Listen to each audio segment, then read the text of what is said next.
Nancy Guthrie, the mother of Today Show host Savannah Guthrie, who has been missing now for 8 days. And just seconds ago, a second deadline in an apparent ransom note passed. It reportedly demanded $6 million in Bitcoin by 5 p.m. Arizona time.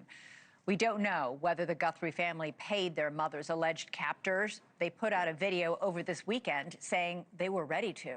And today, in a brand new video released this afternoon, Savannah Guthrie begged the public for help, saying she and her family believe their mother is alive. She was taken and we don't know where. And we need your help.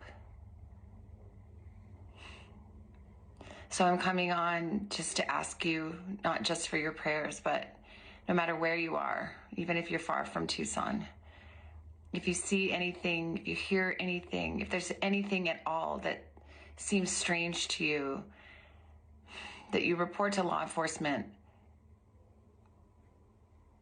We are at an hour of desperation, and we need your help. Police have not identified a suspect or a person of interest in Nancy Guthrie's case, and making this all the more urgent, Guthrie uses a pacemaker and it seems is without her critical daily medication. Savannah Guthrie has shared that her mom lives in constant pain and has a fragile heart. Let's go right now to NewsNation's Brian Entin, live for us at the scene right outside Nancy Guthrie's home in Tucson. Brian, there has been so much police activity there over the weekend, and then we have this latest video from Savannah herself just now.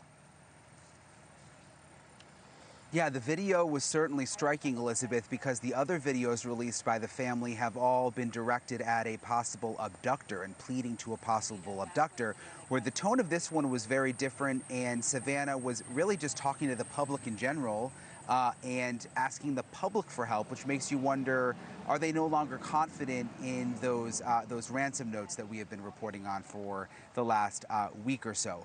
New within just the last couple of minutes, we got a new statement from the sheriff's office here, and what I read into it, a lot of it was just them saying they're still not going to comment. There's no press briefings, but there was one line that I picked up on that said that they are investigating new leads and that we can expect to see more law enforcement activity at the Guthrie homes. We haven't seen it yet here at Nancy's. There's nothing happening right now at Annie's, but perhaps that's going to change soon. You mentioned the weekend. It was very, very busy here over the weekend. Of course, Friday night we had the FBI search, the massive search here at Nancy's home. But then on Saturday night, sheriff's deputies showed up to Annie's home. And Annie is, of course, Nancy's other daughter, Savannah's sister. And I ran out there, and there were 3 deputies. They were collecting evidence. They had blue gloves on, and they went inside the house for 3 hours. And you see it right here. You just saw a flash. They were taking photos inside Annie's home, and they started in the garage and they worked their way across the house into different rooms too. The blinds were closed, but you could see the flash coming through the windows. What they were looking for, details of that investigation, we don't know. We were over at the courthouse today trying to see if there were any search warrants available, and there were none, and we were told there weren't even any sealed warrants to see, which is interesting. NBC News is reporting that the Guthries gave consent for the sheriff's deputies to go in there and investigate on Saturday night. Elizabeth? All right, Brian, let us know if anything pops up out there. We obviously will come right back to you with any urgent updates. My first guests tonight are retired FBI agents who co-host the Cold Red podcast, Jim Fitzgerald and Raymond Carr. Great to have both of you here. Raymond, the deadline for paying this $6 million ransom just passed. It's 7:04, 5:04 Tucson time. What happens now? Does the FBI and the family just wait? What happens? That's exactly right. Thanks for having me, Elizabeth. They are going to wait. They're going to wait until they get another communication from the kidnapper, if in fact they are kidnappers and it's not something else. But it's funny, the amount of attention that's directed towards the note, towards this case. I've never seen it before in all my years in law enforcement. Yeah. And it becomes to a point where it becomes a distraction, in my estimation, with the media and everything that they're doing. Becomes a distraction to who? Law enforcement. To the officers?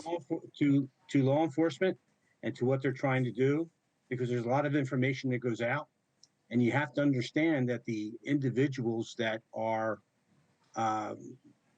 that have committed this act are watching, and all this information comes out. It's confusing to them.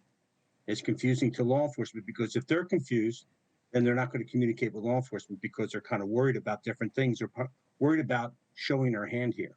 Jim, we have no idea if the Guthrie family paid that $6 million ransom by literally 5 minutes ago. They said on Saturday they would pay it, but looking at Savannah's new video this afternoon, it sounds like they haven't heard anything from the kidnappers or whoever's demanding this ransom, and it raises the question, did they pay and not hear anything?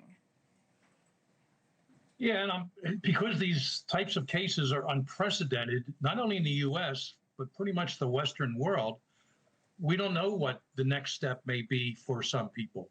As I've said earlier in other media interviews, there's really no active duty law enforcement officer that's ever worked a case like this right now. There's some retired ones, and I've been in touch with them, and I've certainly worked tangentially in Newark, New Jersey, and New York City back in the early 90s on a few legitimate, quote unquote, for-profit kidnappings.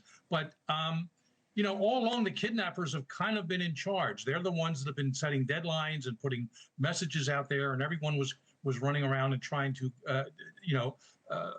appeal to what they were saying. And they were doing, that's the right thing to do. And the family had to do it too. I admire Savannah today coming out and using the term, hour of desperation. It may have just been a few hours before the ransom demand was to be made. I'm looking at other cases. I'm not convinced this is a kidnapping, but this may be an extortion now. And maybe they were instructed to put certain words together, which means the money's about to go out. Hour of desperation is an interesting term. I haven't heard that before. They borrowed from movies before, Silence of the Lambs. So there's so much we don't know out here. And quite frankly, there's so much the investigators don't know. And Ray said confusing. It is going to be confusing on both ends, and also to us in the public. Thank you for watching. Subscribe below and download our NewsNation app right now on your phone, and you will get fact-based, unbiased news for all Americans.